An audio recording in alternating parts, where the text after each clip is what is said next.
why are we going in the past?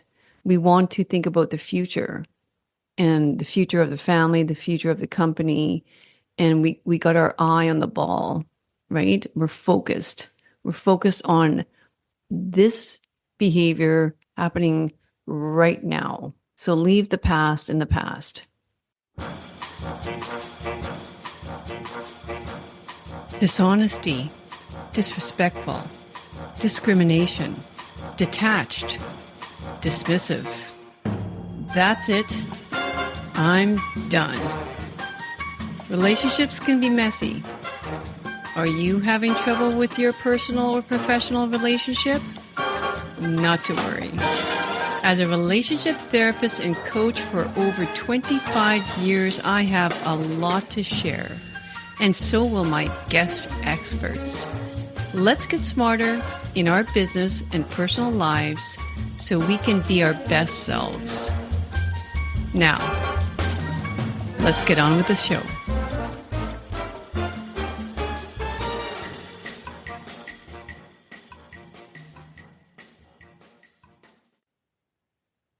Welcome back to another solo episode of Mixing Business with Pleasure podcast. And I hope you guys are enjoying the new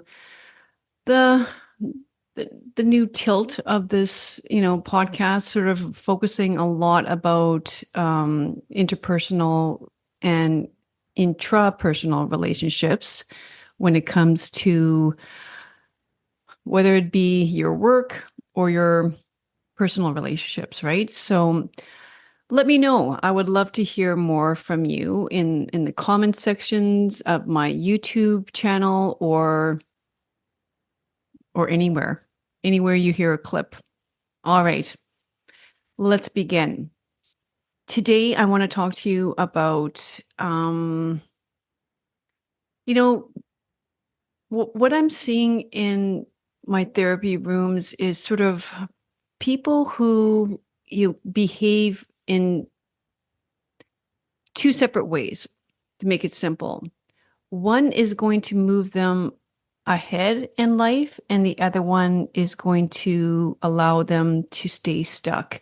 And just another thing I should let you guys know, that if you prefer, if you like these solo episodes, and you would like more of them, the other option is actually just to subscribe to my website, where you're going to get all, a weekly, I call it mailer. It's not really a newsletter, but it's sort of like my blog posts get sent to you. And it's basically a lot of what I talk about here when I do the solo episodes on the podcast. So if you're a person that rather reads, or maybe, scroll through the blog site and picking up certain articles that seem to pertain more to you, that's another great option. So let's get on with it. Okay, so I want you to know that, not every conversation advocates for problem solving or open displays of vulnerability, right? The only conversations that advocate for these types of behaviors are those in which change needs to happen on some level of your relationship. Some change needs to happen. I mean, at the business level, management might request a specific, performance output. Perhaps the quality of your project needs to change, or the time spent completing it. And then, what happens? Well, management has a conversation with you, so the problem doesn't happen again. It's pretty straightforward, right? In business. Oh, and by the way, the day I record a podcast episode is the day that my neighbor puts up a fence. So if you hear any background noise, I apologize about that, because it's just the way it is. We can't plan some things. So now, getting back to it, what management requires is some instrumental change to occur in your behavioral, right? And in your behavior, and when I say instrumental, I mean it has to move you forward in some manner. It has to move the company forward in some manner, in some manner. And it, in business, we get to the basics. We notice a problem, and in order to prevent the problem from happening again, your boss, management, a coworker, or whatever it might be, provides you with some feedback. It seems pretty simple, pretty straightforward. We don't even question that in business. It's sort of, I mean, we might be a little bit disappointed, but we realize that we're working for this company and they need to perform to a certain level. It might be in terms of sales, it might be in terms of assets, it might, whatever that might be. I mean, it's usually money. It always comes down to the bottom line, right? Are they making, the type of earnings that they projected, or are they not? Um, or you might be reporting to a board, whatever it might be. So again, now the employee, upon hearing the feedback, you could have two different responses, right? A grounded, emotionally mature, interpersonal, and extrapersonal intelligent employee would reflect on the feedback and possibly thank management and then change their behavior to avoid further poor performance. So now let's take this same situation back home, and something has occurred between you and your partner. Something's not going well, and you're craving some sort of change in your partner to occur. You're hoping that, perhaps you've been hoping for a long time. Surely this annoying behavior that I'm seeing will gradually disappear. And actually, this is incredibly common, right? It's sort of, I mean, no one wants to um, bring up some sort of conflict like when it first happens, and they might want to give the person the benefit of the doubt and just hope and sometimes pray that this behavior will go away. I mean, we even do it with our kids, right? It's sort of like, oh, they're just going through a behavior little stint here, this too shall pass. And sometimes it will. I mean, teething is a good example. I mean, this is just like, yeah, something to go through. I mean, teenagers and their hormones, yeah, it is a passing phase. But then there's other behaviors that we're noticing, and we don't feel maybe like we need to bring it up right away because again, we might trust the process and they're going to work their way through it. And I mean, again, we have to use a certain amount of discretion here and trust and not call out, the behaviors of those that we love for every single thing they do, right? All we can do is maybe mention that it's not favorable and this is why, but not be on them 24/7. But the point is that we do need to bring it up and honestly, not to make a big deal out of it, but simply give your feedback on it, what your perspective is on it. Okay, so I mean, I always like to go off of sort of some analogies and some examples because I hear many things in my room. So one thing I have heard, and again, I'm not siding on a woman or a man's, um, them being more of a problem, and like, no, there's no gender preference here, not at all. In fact, I see it being fairly equal, where it can be, a male bringing a lot of problems to the relationship, as well as a female. Like, it is 100% taking responsibility for both. I mean, it's always, and I'll give you an example of this later on. So let's say the woman notes a problem in the relationship. She notices that her husband seems to be spending a lot of money on booze, um, more so than he has normally done. So again, she's seeing this over like a slow period of time. And this is why we often don't say anything, because, it's not like we ignored it. It's just sort of like small bits of irritabilityness, or, you know, more bursts of anger, or not being listened to. I mean, all this normally comes over time. Um, so let's say, okay, she's noticing he's been spending a lot of money on booze, and sure enough, like, she checks the family bank accounts and realized that she does the math, and on average, I don't know, he might be spending $300 to $400 on booze, and I mean, I don't even know if this is a lot of money or not, to be honest with you, because I rarely drink. And when liquor is bought in this household, it's my husband, and it's mainly for entertainment purposes. So I have no idea the cost of alcohol nowadays for someone who does drink on a regular basis. So I'm going in this quite naive, guys.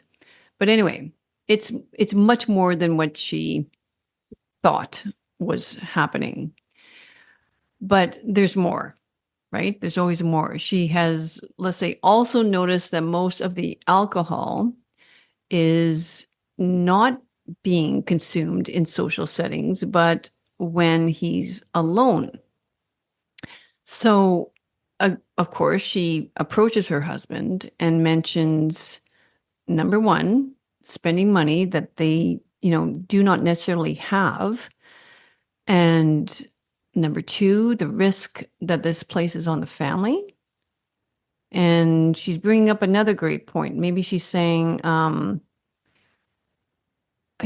she's concerned, and she might mention how this habit may lead to even further spending, um, and and kind of emotionally being drawn away from the family, right? Because um, this could turn into, him as a husband and a father, having a real addiction to alcohol. And yeah, so she brings us up, maybe one of the points, maybe all 3 points. And now an emotionally grounded, highly interpersonally intelligent husband would be instrumental in change.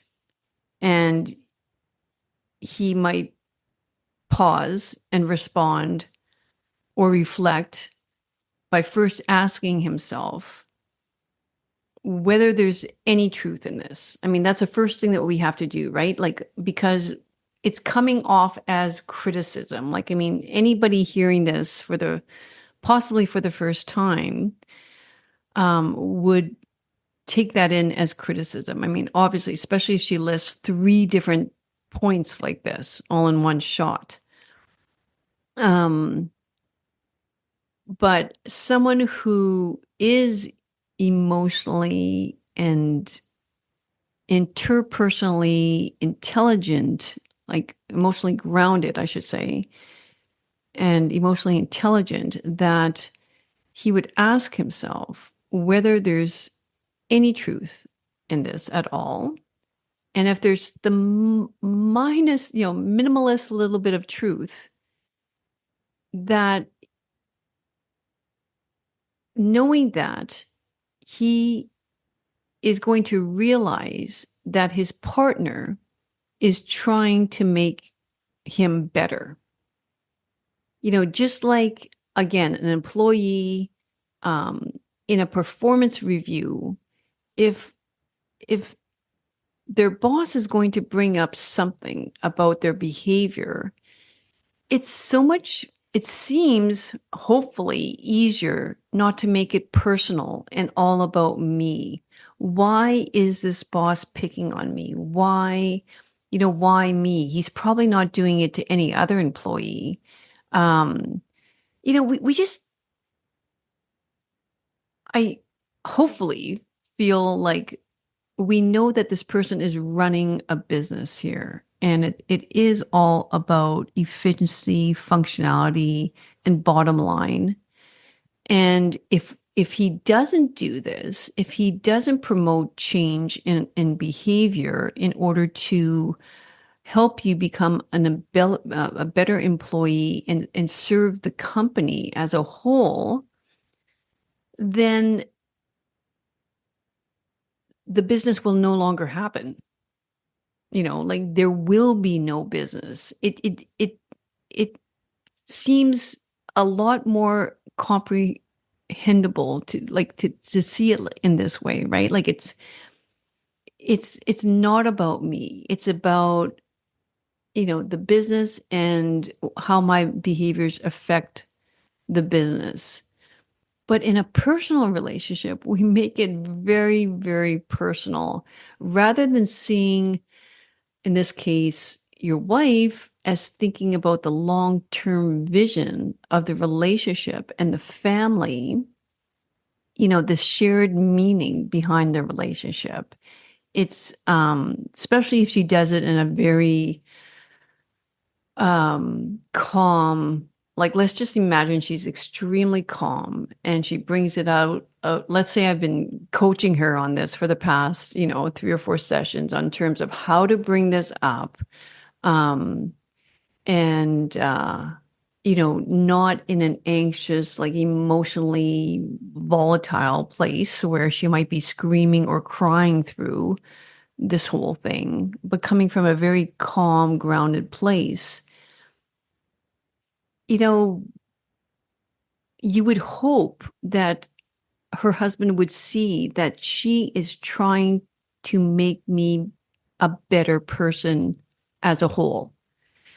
So I think it would be very normal that he would feel sad and somewhat disappointed in himself in the moment.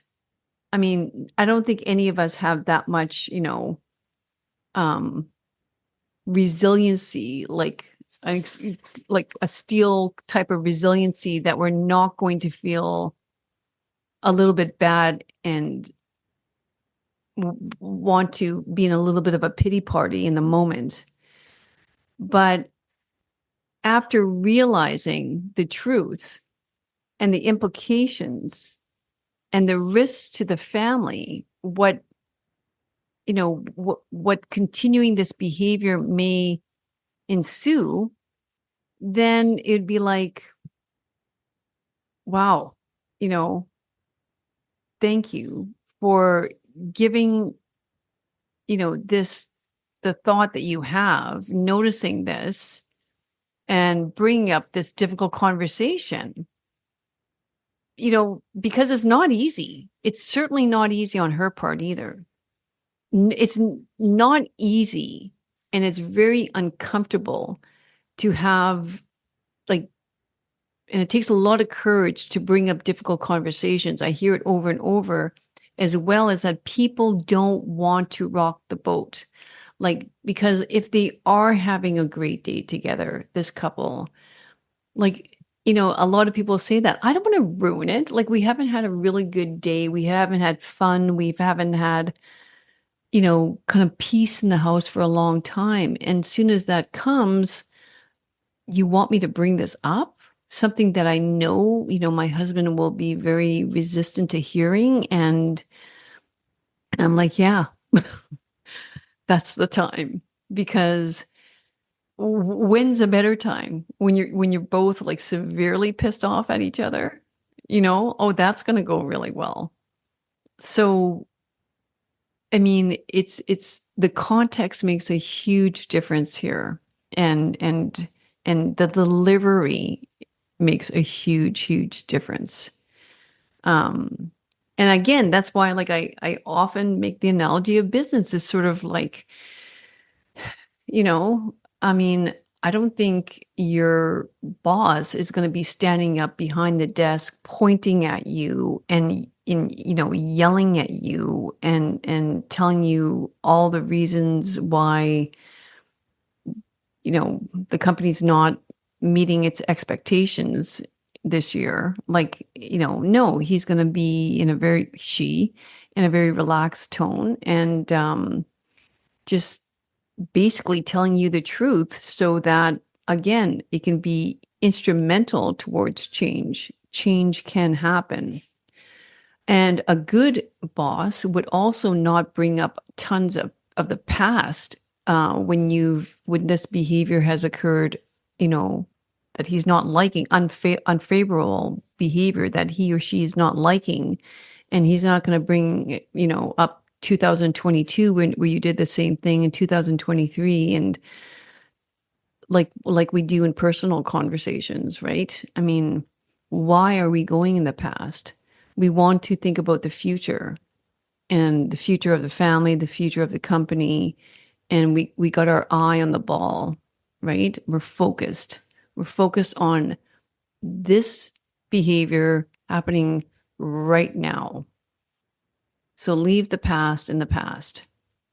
Now, the other scenario would be that, a very hmm, out of tune spouse who's somewhat having a bit of an identity crisis might respond a very different way, right? So this person instead um, might be, first of all, denying the evidence. Secondly, perhaps sulking and feeling attacked. Um, Perhaps defending his need for alcohol, saying things such as, "Oh, you have no idea what stress I'm under. Um, you don't have no idea how much I worry. I can't sleep at night. Um, I'm very unhappy. I'm very unhappy in this situation that we're in, and blah blah blah." I mean, that's making it all about me and nothing about what you just brought up, you know. Um, In other words, he's listening with his head rather than his heart. He's not thinking about how this makes you feel or what this could do to the relationship. He's making it very personal rather than his family in mind.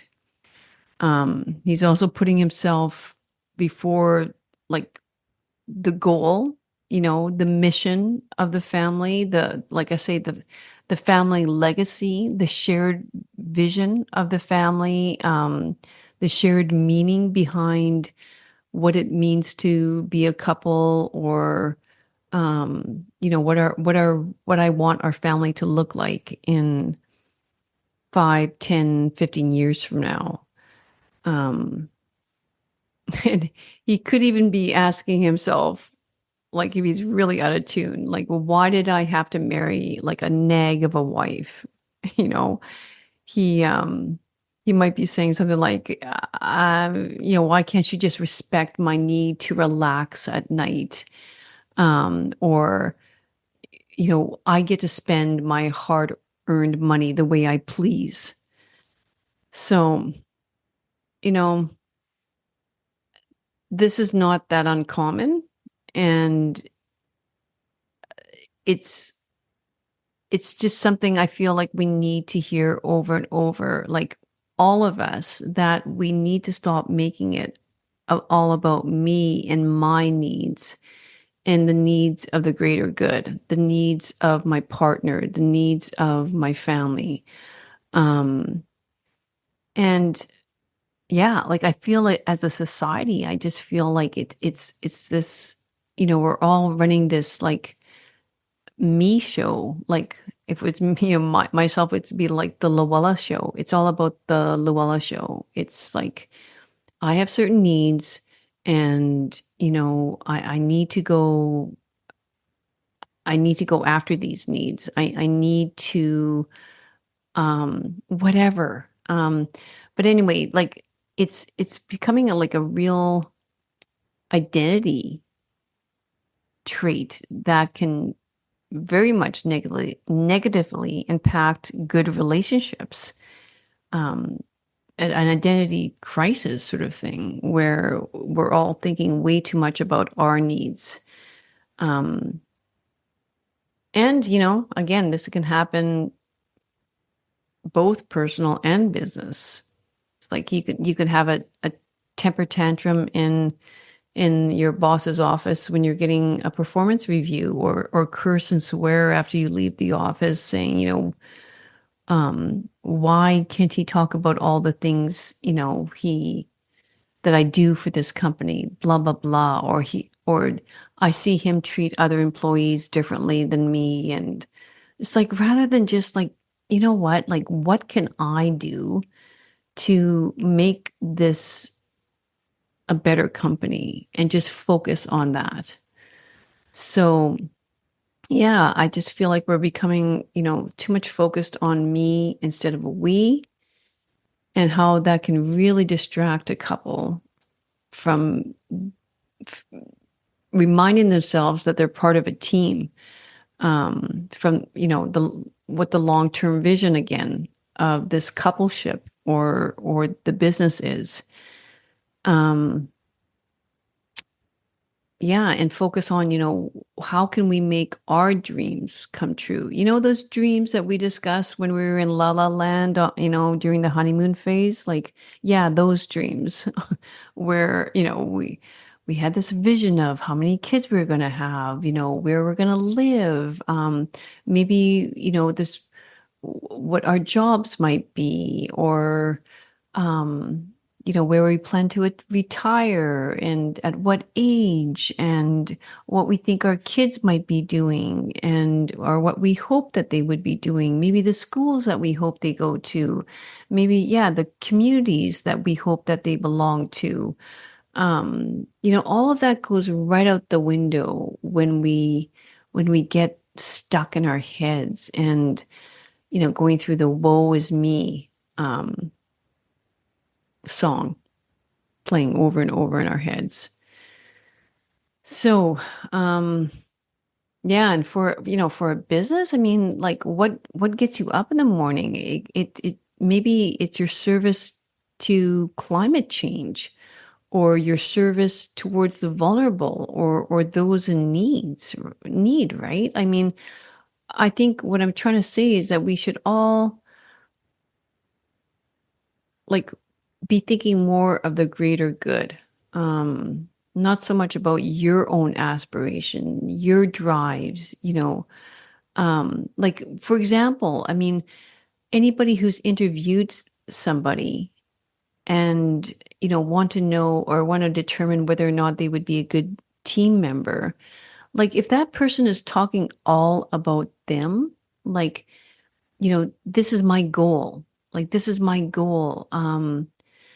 Like, I should share, like, kind of, I feel a bit of a sad story that I had someone, come to see me for,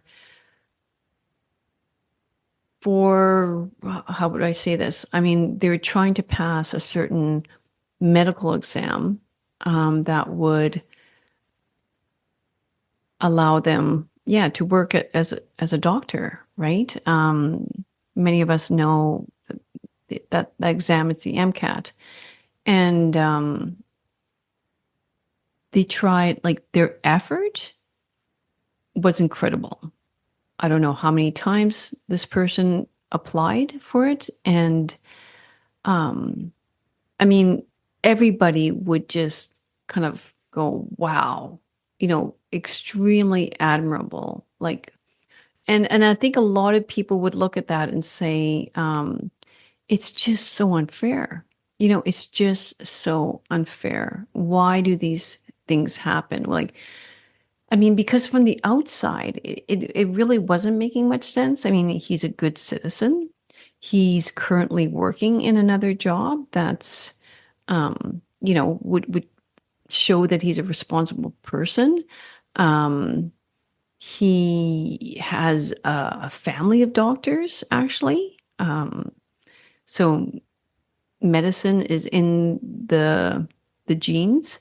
I don't like his score was very good, like not like way up there, but in enough that would get you in. It was the actual interview process where he just didn't seem to be able to make the cut. I mean, at least that's what he realized. Um, and he doesn't know why. He doesn't know why. But you know what? Like, I asked him a very simple question. After like a couple of sessions, I asked him, why do you want to be a doctor? And his answer, after he gave me his answer, it was quite clear to me why he wasn't admitted into medicine. And his answer was very simple. He says, not in the exact words, but something like, it's a real accomplishment. I was like, is there anything else? Like, I was kind of, and no, it was like, period. And I thought, well, I think that this might be the problem. Because what does that say? It's about me. It's about me. It's about my challenge, my achievement, my accomplishment. Look at me. Look at me. It's the me narrative. And that's not going to cut it as a doctor because when things get rough, then you are going to again get into the me. Why is this happening to me?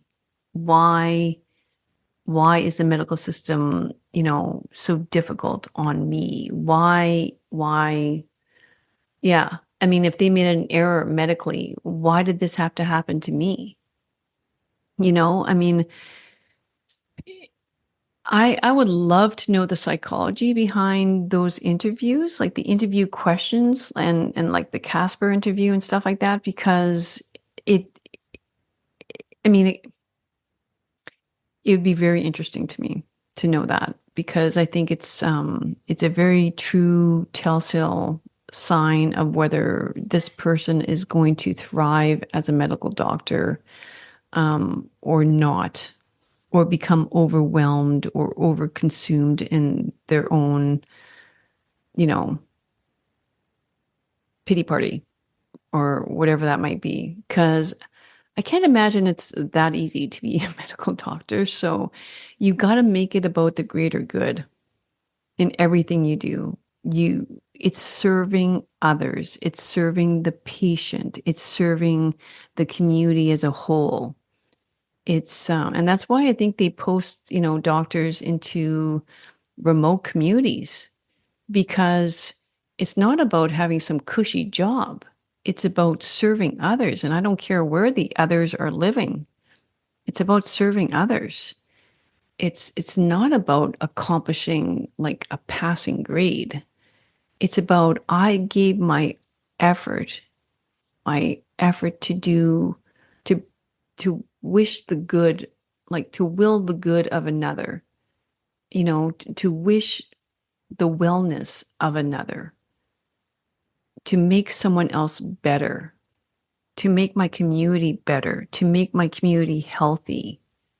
and strong and good citizens because of their good health. That's what it's all about. So, yeah, I mean, I talk a lot about relationships, but it always comes down to the individual person. You know, what's your goal?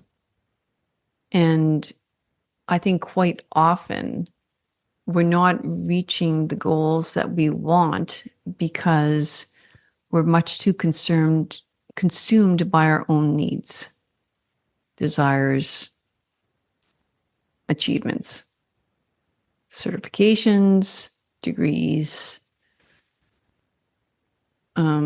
status, power, honor, wealth, right?